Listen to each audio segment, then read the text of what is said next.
Combine the net worth of Elon Musk, Jeff Bezos, and Bernard Arnault.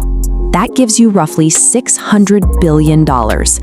Now imagine someone whose wealth makes that number look like a rounding error.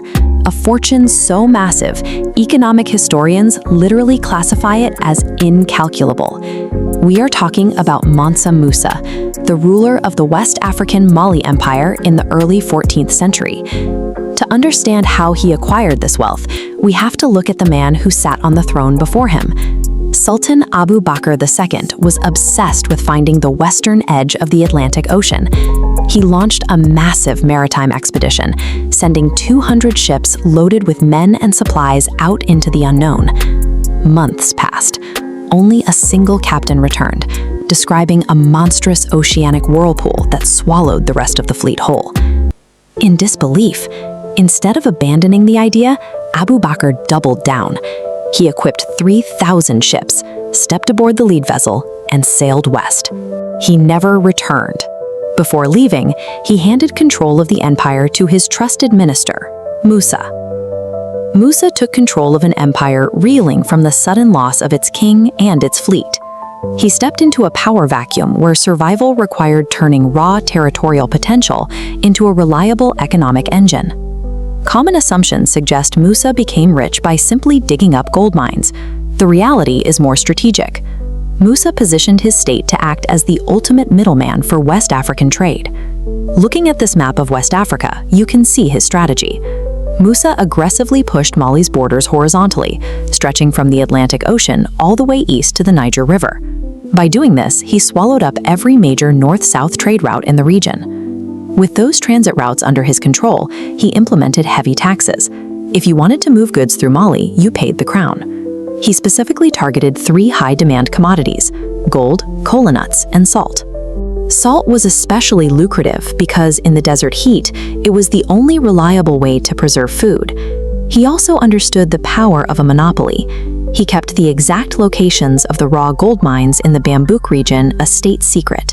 Foreign traders were never allowed near the source, ensuring Mali remained the indispensable gatekeeper. By taxing every ounce of gold and every block of salt that crossed his expanded borders, Musa created a system where the growth of his treasury was tied directly to the volume of regional trade. Maintaining this revenue required internal stability, which was threatened by a brewing rebellion in the gold-rich Bambouk region. The local miners were largely non-Islamic and feared their traditional religious practices were under threat by the state. Musa used his army to subdue the initial rebellion, but then he made a calculated administrative pivot.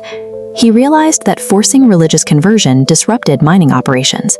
To keep the gold flowing, he instituted a policy of religious tolerance across the entire empire. This policy also secured his borders. Neighboring Islamic states recognized Mali as a devout ally and respected its sovereignty. The risk of an external invasion disappeared. With internal rebellions neutralized and external borders secure, Musa could focus the empire's full energy on trade and the expansion of the royal treasury. For years, this wealth accumulated out of sight from the rest of the world. Then, in the year 1324, Musa embarked on his Hajj, the traditional Islamic pilgrimage to Mecca. He did not travel light. A caravan of 60,000 people marched across the Sahara Desert with him. Among them were 12,000 enslaved people, each carrying bars of pure gold. The financial payload of this journey was massive. 80 camels were loaded with roughly 20,000 kilograms of gold dust. Musa brought this fortune specifically to distribute as zakat, or charitable giving, along the route. As the caravan moved east, his spending was relentless. He financed the construction of new mosques every Friday. When his wife found the desert conditions difficult, he funded an irrigation system in the sand. He distributed gold to commoners and officials in Cairo, Medina, and Mecca. This chart demonstrates the macroeconomic consequence of that generosity. By pumping tens of thousands of pounds of raw gold into Middle Eastern markets all at once, he triggered a case of hyperinflation. The local supply of gold skyrocketed, and its value collapsed. It was the first time in recorded history that the spending of one individual altered a regional economy.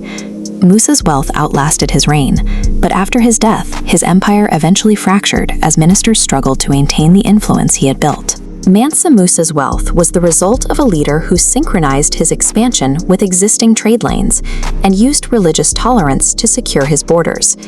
He turned the geography of West Africa into the dominant financial power of the 14th century.